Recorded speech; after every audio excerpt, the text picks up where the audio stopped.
linguaggio è la casa dell'essere.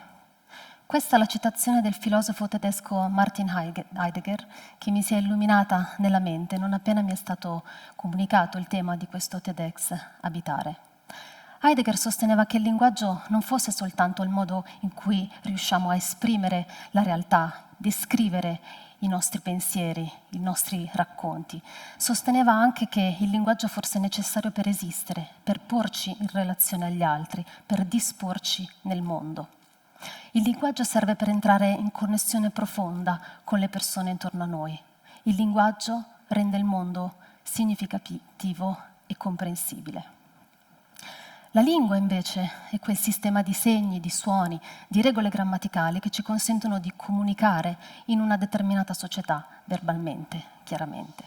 La lingua ci permette di abitare nella nostra casa. La lingua vuole attingere alle sfere più profonde e intime del nostro essere. Ora vi chiedo, quali sono secondo voi i sentimenti, gli stati d'animo che richiedono maggiormente l'uso della nostra lingua madre?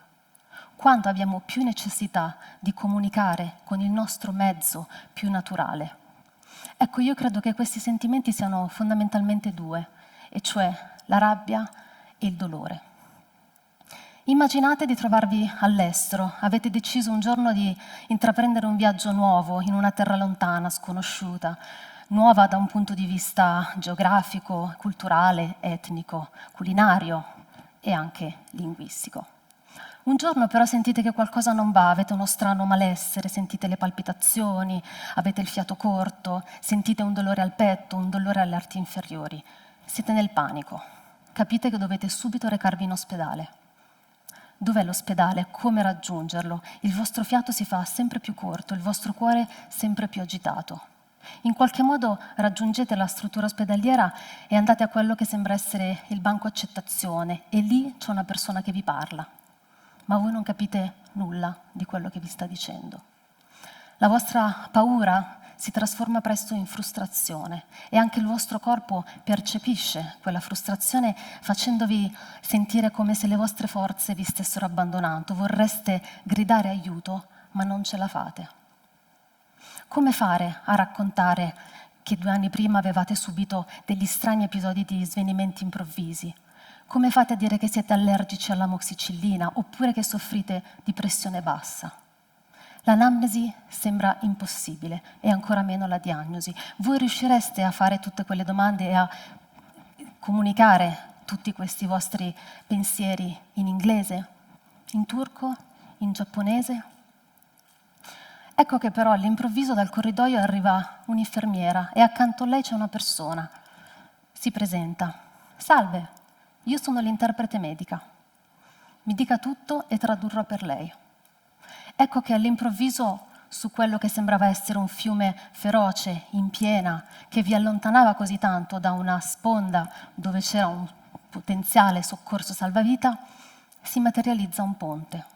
Questo ponte vi dà voce e respiro. Finalmente riuscite a comunicare con i medici e anche il vostro corpo reagisce a questo servizio, a questo soccorso. Iniziate a percepire come se il vostro battito decelerasse, il vostro rossore in viso si smorza.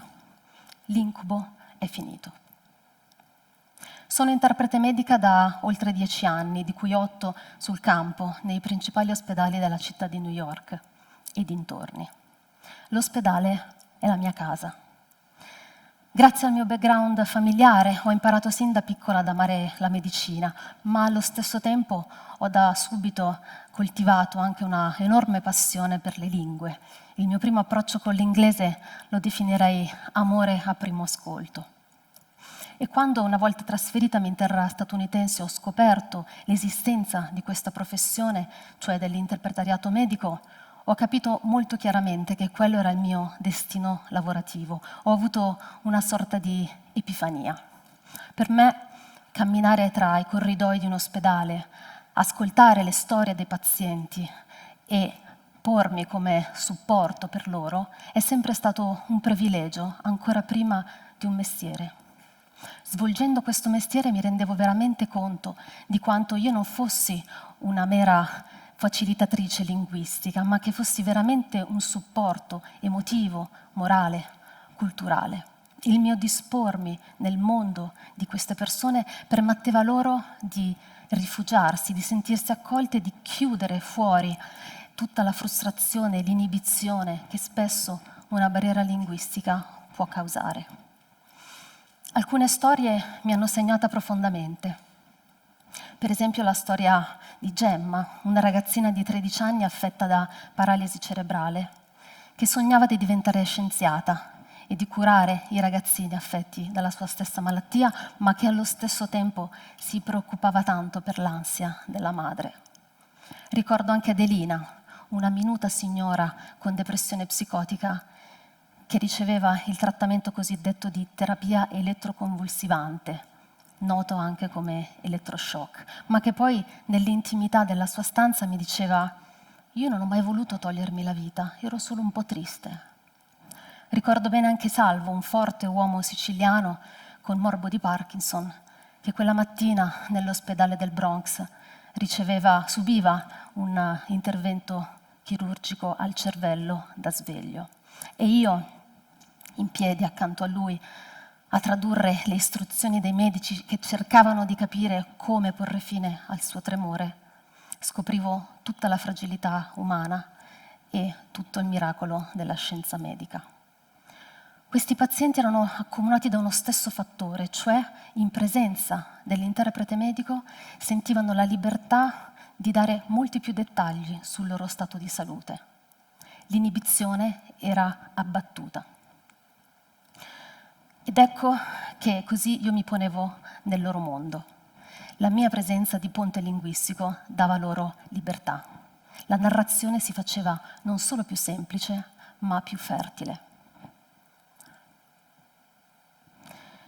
Il mio dispormi appunto nel loro mondo mi dava la forza di accoglierli nel mio mondo e nel loro mondo. Ciò a cui non ero stata preparata però nel corso di addestramento era l'allenamento alla mia empatia. Empatia deriva dal greco empathos, significa dentro il sentimento, significa quindi immergersi completamente nel cuore e nella mente della persona che ti trovi di fronte. Io empatizzavo tutti i giorni con questi pazienti, ma mi sono resa conto presto che c'è anche un rischio nel provare troppa empatia, e cioè non capire più dove sta il confine tra professionalità e coinvolgimento personale. Ammetto che qualche volta mi sono lasciata coinvolgere dai casi più toccanti e ho varcato il confine e mi sono appellata al principio che noi chiamiamo di advocacy. To advocate significa promuovere una causa, deriva dal latino advocare, chiamare a sé, chiamare in aiuto. Significa schierarsi, intervenire per qualcuno o per qualcosa senza che questo intervento sia richiesto. Quel giorno sentivo che advocate significa anche to add a voice, assomiglia molto a questa espressione. To add a voice significa aggiungere una voce chiaramente di supporto. Un giorno decisi di aggiungere la mia voce per Chiara, perché sentivo che ne aveva bisogno. E ho avuto l'idea di farle recapitare un videomessaggio dalla sua cantante italiana preferita. In fondo a me bastavano un paio di telefonate e un piccolo sforzo. Infransi quella regola, feci quel regalo a Chiara, che ancora oggi mi è grata per quel gesto.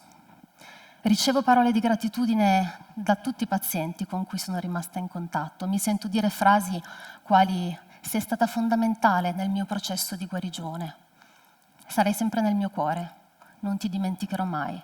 E se all'inizio queste frasi mi sembravano un po' esagerate, col tempo ho capito che in realtà veramente l'interprete medico può essere fondamentale per una persona che sta soffrendo tra le mura di un ospedale. Si può quindi essere veramente indelebili nel cuore di chi si trova davanti a un dirupo senza una corda a cui aggrapparsi.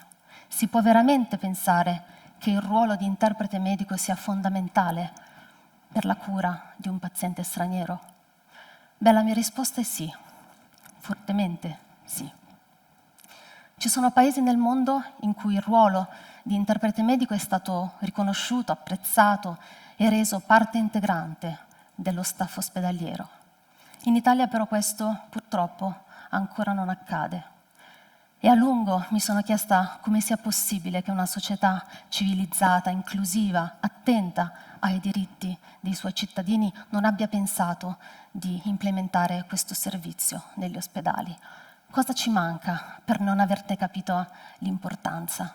In una società basata sui rapporti sociali, questa è una lacuna che dobbiamo colmare.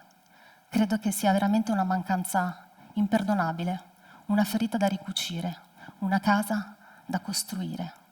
Perché abitare una lingua, abitare nella propria lingua, può veramente salvarci quando ci sentiamo più fragili, sguarniti di una corazza e scollegati da un mondo che non ha previsto per noi la costruzione di un ponte che ci permetta di arrivare all'altra sponda. Un ponte da costruire con volontà, determinazione e soprattutto con il cuore. Grazie.